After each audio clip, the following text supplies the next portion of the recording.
अब हमें देखना है मास स्पेक्ट्रोमेट्री। अभी मैं इसके पासवर्ड दिखाऊंगा, ठीक है, टेंशन लेना सर, आपने ऐसे पढ़ा दिया, अभी पासवर्ड ही होंगे इसके, but let's now also do mass spectrometry. Mass spectrometry करके, एक ऑर्गेनिक सैंपल की मास स्पेक्ट्रोमेट्री आप करके आप चार चीजें वर्कआउट कर सकते हो।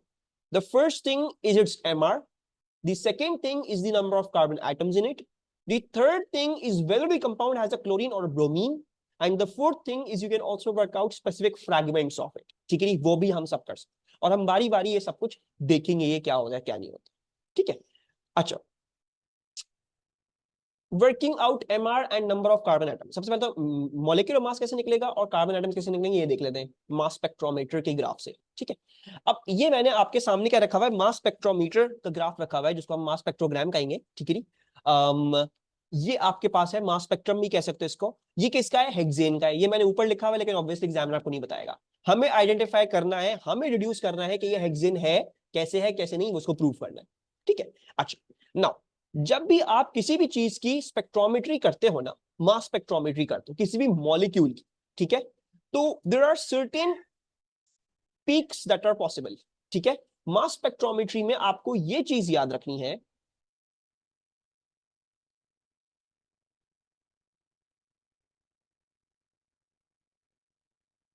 क्या चीजें आपने याद रखी है। सबसे पहले तो सिर्फ पॉजिटिव स्पीशीज शो लाइन, सिर्फ पॉजिटिव स्पीशीज लाइन शो करेंगे। मास स्पेक्ट्रोमीटर में ही करते हो, पहले पॉजिटिव का चार्ज देते हो, फिर उसको उसमें से वेजिटेबल जो रिफ्लेक्शन आती है वो आप नोट कर लेते हो। ठीक है, so only the positive species are going to show the line. The second thing is कि आपके पास इसमें फ्रेगमेंटेशन भी पॉसिबल होती है। फ्रेगमेंटेशन से क्या मुराद है, मतलब फॉर एग्जांपल अगर हम अभी सपोज करते हैं आपने इसमें हेक्सेन डाला है, यानी C6H14 अगर आपने इसमें डाला है, तो इसका मतलब ये नहीं है कि आपके पास सिर्फ C6H14 की पीक आएगी। Since this was a molecule और आपने इसको जबरदस्ती इसको पॉजिटिव चार्ज दिया है मास स्पेक्ट्रोमीटर में डाल के, तो there is fragmentation also possible. ये हो सकता है CH3 पॉजिटिव और बाकी जो भी चीज आएगी उसमें टूट जाए, हो सकता है ये CH2 CH3 पॉजिटिव और दूसरी चीज में टूट जाए। तो हमें एक पीक यहां पे दिखेगी, कौन सी दिखेगी, हमें एक पीक दिखेगी यहां पे जो इसकी है, मॉलिक्यूल की है। और ये जो बाकी आपके पास इतनी सारी पीक्स आ रही हैं, यस जस्ट लाइक क्रैकिंग, आपके पास बाकी ये जो इतनी सारी पीक्स आ रही हैं क्यों आ रही हैं, बिकॉज ऑफ फ्रेगमेंटेशन। वो कंपाउंड टूट जाता है, बस तो पॉजिटिव चार्ज दोगे आप जबरदस्ती, तो उसके ऊपर ये चीजें हो सकती हैं कि वो टूट जाए बेचारा। ठीक है, वो इतना स्ट्रॉन्ग ना रहे, वो टूट जाए।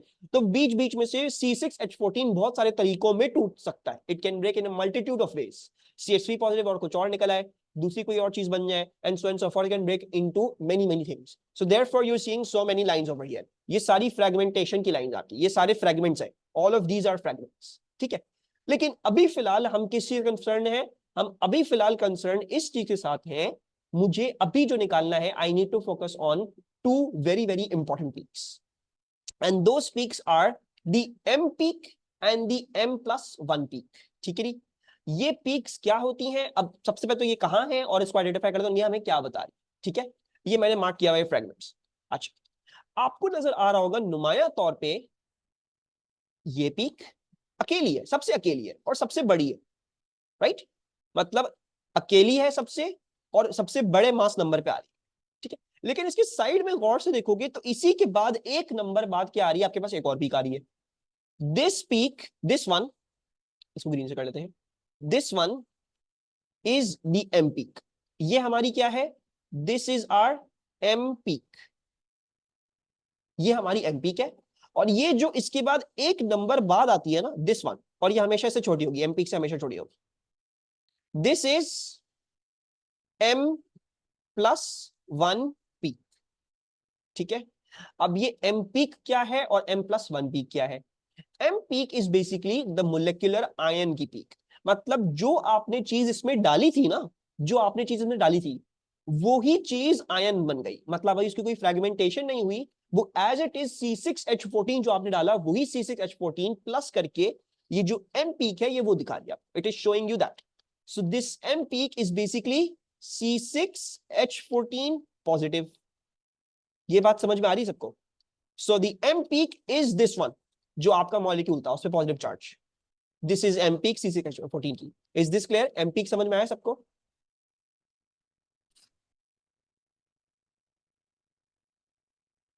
ठीक है। अच्छा, तो ये मोलेकुलर आयन है। इसको मजीद आइडेंटिफाई करने का क्या तरीका है, इस मोलेकुलर आयन के साथ इसी के साथ M+1 पीक भी हमेशा होगी, and in some cases M+2 peak भी हो सकती है। वो भी हमें डिस्कस करना है, M+1 पीक क्यों आ रही है, M+2 पीक क्यों आ रही है, will also discuss this.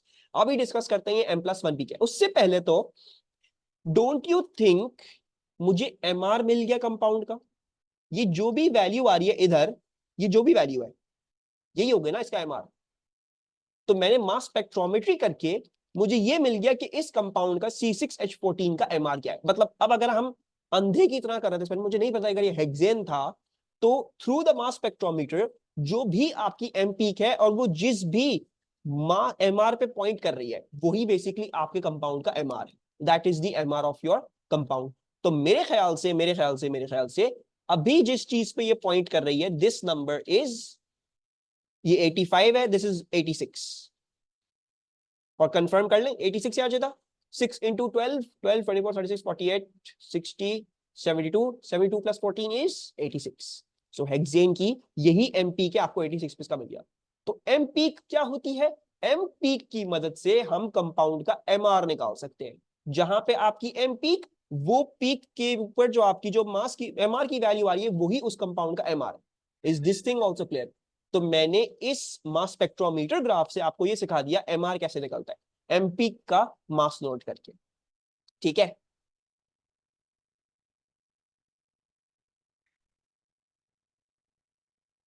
Okay. अब ये M+1 पीक क्यों आ रही है, let's discuss this as well.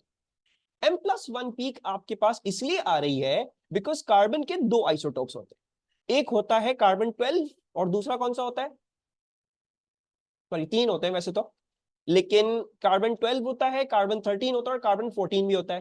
Carbon 14 बेचारा बहुत ही कम अमाउंट में होता है तो वो इतना नोटिसेबल नहीं है, लेकिन कार्बन 13 इतनी अमाउंट में होता है कि वो यहाँ पे पीक कॉज कर रहा है। सो बेसिकली एम पीक के साथ जो आपके पास ये M+1 पीक आ रही है ना, वो किसकी वजह से आ रही है, बिकॉज ऑफ कार्बन 13 आ रही है। इसमें से कोई सा भी एक, अगर कार्बन 13 है ना, मतलब 6C में से कोई भी एक कार्बन अगर कार्बन 13 है तो वो ये पीक कॉज कर रहा है। अगर दो है कार्बन 13 तो कौन सी कॉज करेंगे, M+2 कॉज करेंगे। लेकिन दो वाले कार्बन 13 बहुत अनलाइकली होते हैं, उनकी प्रोबेबिलिटी और भी गिर जाती है, तो उसकी जो आ रही होगी ना वो बिल्कुल नेग्लिजिबल आ रही होगी, जो भी उसकी पीक आ रही, 0 आ रही होगी उसकी हाइट। ठीक है, सो हम यही देखेंगे जो M+1 पीक है, this is telling you one carbon is carbon 13 in the compound, ये आपको ये बता रही है। मतलब कोई भी एक कार्बन आपके पास जो आपके पास कंपाउंड में था, उसको आप कार्बन 13 में तब्दील कर दो तो वो इसकी वजह से आ रही है पीक। ठीक है, M+2 peak, if it is a hydrocarbon तो M+2 peak is virtually non existent. ठीक है, क्योंकि दो कार्बन 13 का एक मॉलिक्यूल होना ये बहुत ज्यादा अनलाइकली होता है, इसकी प्रोबेबिलिटी 0.0000 में चलाती है, बहुत ज्यादा छोटी जाती है। तो इसमें आपको यहाँ पे अपने ग्राफ में कोई पीक नजर नहीं आने वाली, unless and until you doing it with lot of accuracy, मतलब आप 10 डेसिमल्स तक देख सकते हैं तो तब आपको नजर आएगी, वरना हम उसमें फिर हाइड्रोकार्बन में हम फोकस नहीं करेंगे। ठीक है, कहीं कहीं पे ये नुमाया भी होगी, M+2 पीक नुमाया भी होगी, और जहां पे नुमाया होगी वो हम डिस्कस करेंगे, अभी थोड़ी देर में डिस्कस करेंगे। ठीक है, so one carbon is carbon 13 compound, this is the meaning of the M+1 peak. और M+1 का MR क्या आएगा, ऑब्वियसली कैसे पता चलेगा, क्योंकि उसका MR जो है वो एक बड़ा आ रहा होगा 86 से, बिकॉज ये भी डिस्कस करते हैं, बताता हूँ। ठीक है, जो आपका जो कार्बन 13 होता है ना, अगर अगर अगर अगर मतलब इसको देखिए, इसको इधर समझो।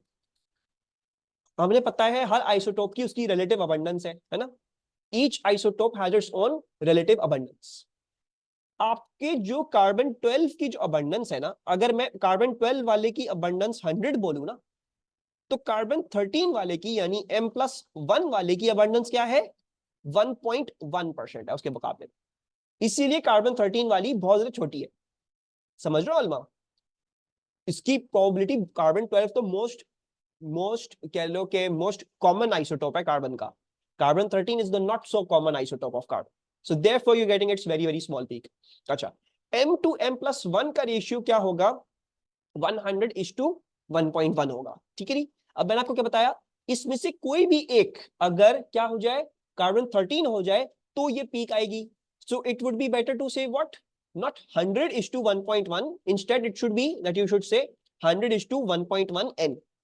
मतलब जितने भी कार्बन एटम्स होंगे उसमें से कोई भी हो जाए अगर कार्बन 13, तो 1.1 एन, 1.1 एक की एन कार्बन एटम, तो 1.1 इंटू एन हो जाएगा। समझ रहे हो इस बात को सब? So the ratio of the m is to m plus 1 peak is always going to be this. You have to have to learn this value. M is to m plus 1 is 100 is to 1.1 n. M is to m plus 1 is always going to be 100 is to 1.1 n. अब हमें question क्या दिया हुआ है? The abundance of the m peak is 22% and the abundance of the m plus 1 peak is 1.45. How many carbon atoms are there present in the sample? Since you have learned this, now you can do unitary method. आपको पता है m peak की आपकी 22% आ रही है और आपकी m plus 1 की peak की आ रही है 1.45. क्रॉस मल्टीप्लाई कर दें और आपके पास आ जाएगा 100 into 1.45 equals to 1.1 into 22n, and then yes, n is the number of carbon, and so you can divide and you can find out n directly. 1.1 into 22 से आपके पास n आ जाएगा। तो क्या आ रहा है n आपके पास?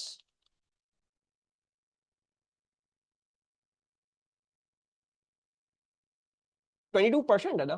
परसेंट है, परसेंट यहाँ भी परसेंट, यहाँ भी परसेंट, परसेंट परसेंट कैंसिल हो जाएगा, कुछ फर्क नहीं पड़ेगा, परसेंट में भी ले लो तो वही आंसर आ जाएगा।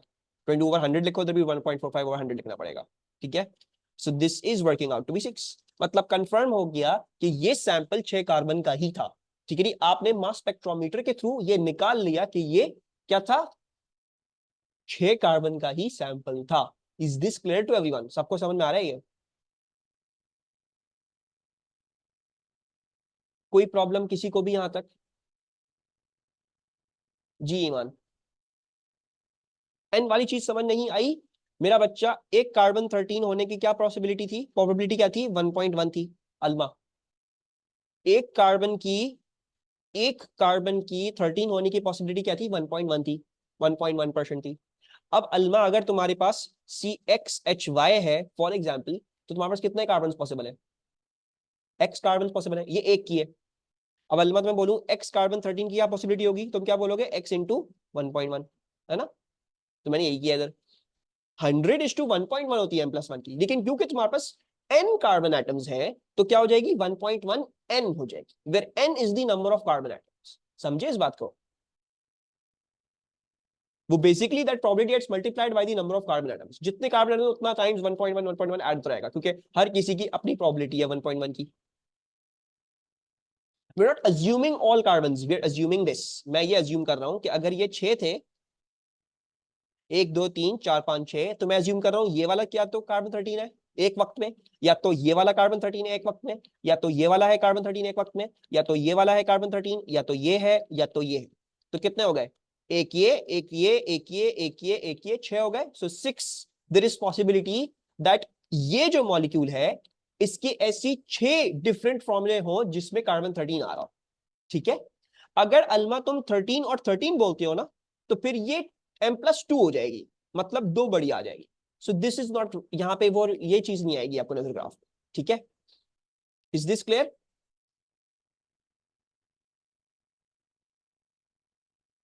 तो MR निकालना आ गया और नंबर ऑफ कार्बन एटम्स निकालने आ गए। ठीक है, यू नो दिस नाउ। अब आप लोगों ने ये क्वेश्चन करना है मेरे लिए, you have to do this question. ठीक है, ये मैं जूम इन कर रहा हूं।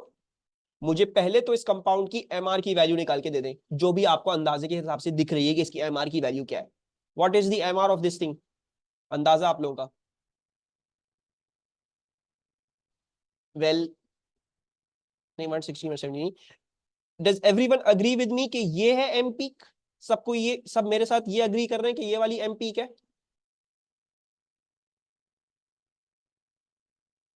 ठीक है, अगर मैं ग्राफ से पढ़ूं, ऑब्वियसली ग्राफ ऐसा नहीं दिया हुआ होगा, ये तो मैंने इंटरेस्ट उठाया हुआ है। ठीक है, तो इसमें ग्रेजुएशन नहीं है, बट दिस इज एक्चुअली, ये 115 है, इसके आगे वाली ये वाली 114 है। सो दिस इज 114 का एमआर, और m+1 का एमआर क्या है आपके पास? वो ऑब्वियसली 115 होगा। ठीक है, सो अभी फिलहाल अगर आपसे वैल्यू सही नहीं भी पड़ी गई तो टेंशन नहीं ले, इतना गंदा ग्राफ आपको नहीं दिया जाएगा। मैंने इंटरनेट से उठाई है सारी चीजें। ठीक है, once again telling you, this is from the internet, search octane का मास स्पेक्ट्रम आपके पास आ जाएगा। ये मैंने कोई अपनी तरफ से मेहनत नहीं करी इनको बनाने में। ठीक है, अच्छा, अब the abundance of the m peak is 23%, the abundance of the m+1 peak is 2%. how many carbon atoms are present in the sample? जल्दी से करो और मुझे बताओ कितने कार्बन एटम्स आ रहे हैं हम लोग के पास। So yes you guys are correct. m/m+1 का रेशियो क्या है? 100:1.1n। ठीक है जी। अब आपको क्या पता, आपको पता है ये 23% आई है, ये आई है 2%।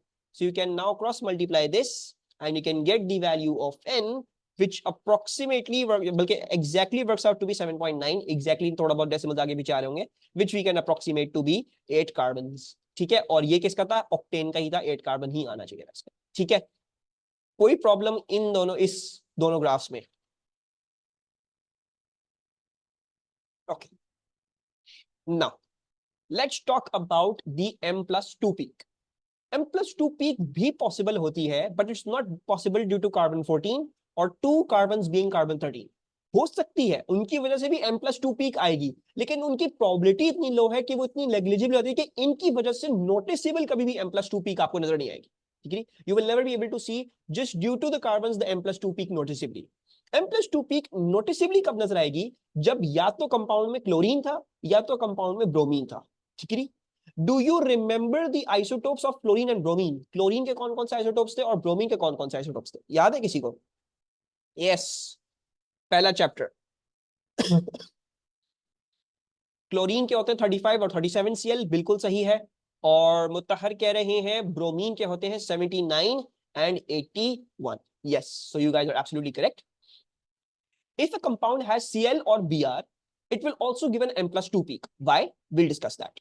Cl आप लोगों ने बताया 35 Cl होता है, 37 Cl होता है, बिल्कुल सही है, ये आपको याद होने चाहिए। एंड Br के होते हैं 79 और 81, ये भी आपको याद होने चाहिए। ठीक है, अच्छा, नजर आ रहा होगा कि 35 और 37 के बीच में कितना डिफरेंस है? How much is the difference between them? 2 है। तो अगर एक कंपाउंड है, for example let's say CH3Cl है, इफ इट्स CH3Cl और इसमें 35 वाला Cl है और एक कंपाउंड है CH3Cl37, तो फिर इन दोनों के बीच में क्या डिफरेंस आएगा? 2 का डिफरेंस आएगा। सो देयरफॉर इनमें m+2 वाली भी पॉसिबल है, right? This is being possible because of the chlorine. सही है। अच्छा, इसके अलावा अगर मैं फॉर एग्जांपल ब्रोमीन करता, तो ब्रोमीन क्या होता है? इट इज 79 और यहाँ पे क्या होता है? 81। वन सेकेंड दिख रहा होगा 2 का ही डिफरेंस है। सो अगर ब्रोमीन हुआ या क्लोरीन हुआ, तब आपके पास m/m, आपके पास m2+2 पीक भी आएगी। सिर्फ इस दोनों केसेस में नोटिसेबल m+2 पीक आपको नजर आएगी। ठीक है, अच्छा, अब जो आपको m+2 पीक अगर नजर आती है तो उसका मतलब क्या है? उससे आप कैसे डिड्यूस करो क्लोरीन है या ब्रोमीन है? ठीक है, विल सी दैट। अगर आपको ये डिड्यूस करना है कि क्लोरीन है उसमें, तो आपको क्या पता चाहिए? What was the ratio? Do you remember 35 Cl और 37 Cl, इन दोनों, इनकी रिलेटिव अबंडेंसेस क्या थी? याद है किसी को ये? What is the relative abundances of them? Not equal. इसकी होती है 75% और इसकी होती है 25%। 75% is to 25%। Yes, not 9:3:1, not 9:3, 9:3:1 नहीं है। सिर्फ दो की बात हो रही है, 75% 25%, यानी अगर इसको तुम करोगे तो 3:1 आ रहा होगा तुम्हारे पास। ठीक है, और ब्रोमीन वाले की क्या होती है? ब्रोमीन वाले की इक्वल होती है, इसकी भी 50% और इसकी भी 50%। ठीक है, यानी 1:1 का रेशियो।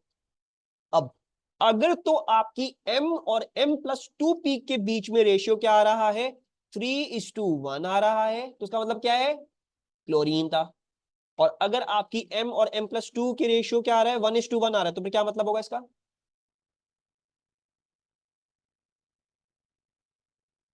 ब्रोमीन होगा, बिकॉज ब्रोमीन में इक्वल प्रोबेबिलिटी और क्लोरीन में 3 times. Is this also clear? So अब हमने Cl और या फिर Br अगर उस कंपाउंड में, ये भी हमने देख लिया, वो कैसे निकलेगा? सबसे पहले तो आइडेंटिफाई होगा m+2 वाली पीक में। m+2 वाली पीक आपको ये बता रही है कि या तो इसमें Cl है या तो इसमें Br है। अब ये फाइनलाइज करना कि इसमें Cl था या Br था, आपको दोनों के पीक्स की रेशियोज लेने पड़ेंगे। अगर 3:1 आ गया तो Cl, अगर 1:1 आ गया तो फिर ब्रोमीन। ठीक है, let's look at this question. The mass spectrum of an organic compound has a molecular ion peak at 134 with an abundance of 20%. It also shows a peak at 135 and 136. ये क्या है? ये इसकी m peak है। ये क्या होगी? 135 क्या होगी? अगर 134 m peak है तो ऑब्वियसली ये m+1 peak है, और 136 shall be m+2। with abundances 51.54% and 6.67% respectively. ठीक है जी, सॉरी मेरा हर जगह हो रहा है. Given the molecular formula of the compound is CXHYX. Given मैंने आपको दे दिया कि CX है, HY है और X है, where X is a halogen, reduce its exact molecular formula. तो सबसे पहले तो हम इसमें इसका X का नंबर निकाल लेते हैं. X का नंबर कैसे निकाल सकते हैं? Which working should I do to work out the X का वर्क? X की अमाउंट ये वाली CX, कितने X कार्बन है इसमें?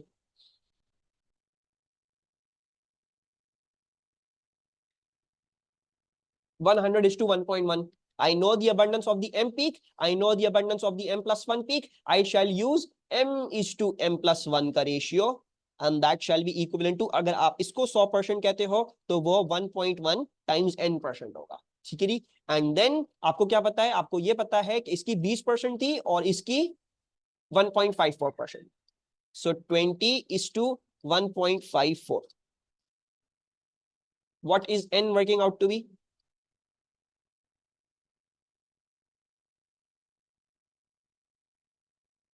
7. So we are getting 7 carbons in this case. ठीक है. अब now I want you guys to do the working and tell me इसमें कौन सा halogen present है. Which halogen is present in this? 1.54 ये दिया हुआ. M+1 peak की abundance 1.54% थी. ठीक है. अब मुझे ये बताओ सब कि इसमें कौन सा halogen है. Which halogen is present in this?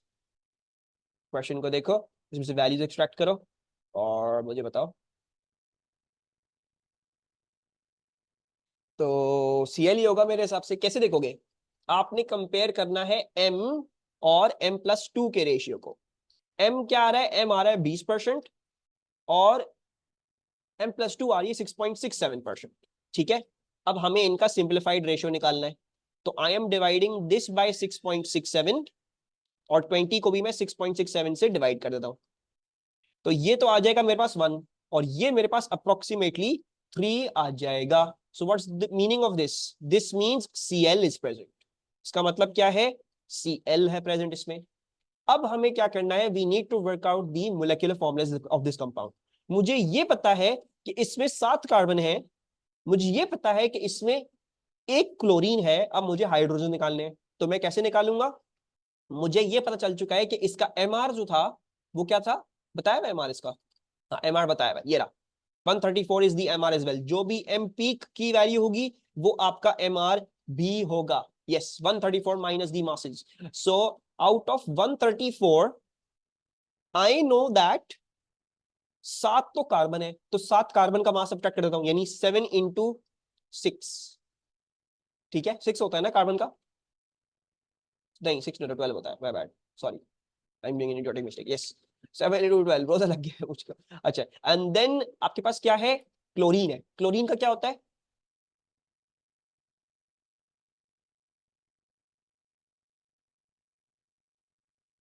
Thirty 35.5 होता है. बट इन दिस केस अगर हम एम पीक को देख रहे हैं तो एम पीक में कौन सा होगा? एम पीक में 35 वाला होगा. So I am going to subtract 135 out of it. तो मेरे पास कितना आ जाएगा? What am I getting over here? This is due to 7 carbons. This is due to chlorine 15. I am getting 15. तो इसका मतलब क्या हुआ? 15. हाइड्रोजन का कितना होता है MR? हाइड्रोजन का MR सैडली बेचारे का 1 ही होता है. तो कितने हो गए हाइड्रोजन आपके पास? 15 हाइड्रोजन आ रहे हैं. So the molecular formula of this compound is C7H15Cl. Is this clear to everyone?